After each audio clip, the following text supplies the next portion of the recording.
and a half, really beginning to comb through the rubble. Bob, we are just getting a word over the wires that Morgan Stanley, which of course is the largest tenant of the World Trade Centers, they had something like 50 floors dedicated to their trading and to their employees, is coming out with a memo that of course says that the Trade Center personnel had survived Tuesday's morning's attack and apparently were all right. This from Phil Purcell, the CEO, and he's saying that some of the employees have survived.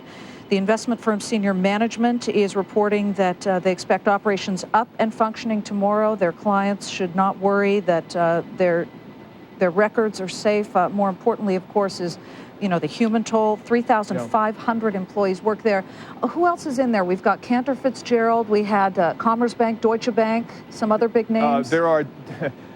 Liz, in the immediate area around the World Trade Center, there are virtually dozens of brokerage houses, as well as the NYMEX itself, which is directly across the street itself. And I was not allowed to cross over the West Side Highway to where the headquarters of Merrill Lynch, American Express, the NYMEX, the exchange that is over on the other side of the West Side Highway. But they are adjacent to each other. There is the World Trade Center, the West Side Highway, which is 6 lanes, I believe, and then the World Financial Center, which houses Merrill Lynch and American Express's headquarters, as well as the NYMEX. I was not allowed to actually get through it. It's just a twisted pile of rubble at this point, and I'm not sure of the damage. But I can tell you on the south side, where there are office buildings and brokerage firms situated there was serious damage to the buildings that were directly adjacent to the World Trade Center. So it wasn't just those that were damaged. All in the immediate area next to it has been serious damage.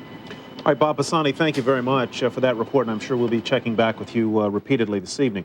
Well, London continued trading during the attacks today. The stock markets there crumbled, however, because of what happened in New York City this morning. Leslie Roche is standing by in London now, where it is, about 8 o'clock in the evening. Leslie? It is 8 o'clock local time here in London, Tyler. We did have the bourses, the major markets across Europe stayed open through this tragedy, and we saw sharp waves of selling, not surprisingly. We did have the FTSE closing down 5.7% lower, its biggest point loss since the October '87 crash. A massive $98 billion wiped off of this market cap today. Only 3 stocks climbed. Those are BP, Shell, and Defense System BAE. Over in Frankfurt, there was a bomb scare at the Deutsche Börse. It was evacuated. We did have the DAX, though, trade through that problem. It turned out to be a hoax, but the DAX lost a massive 396 points today. Really, the brunt of the selling was seen in the insurance sector. That's in anticipation of the claims to come. We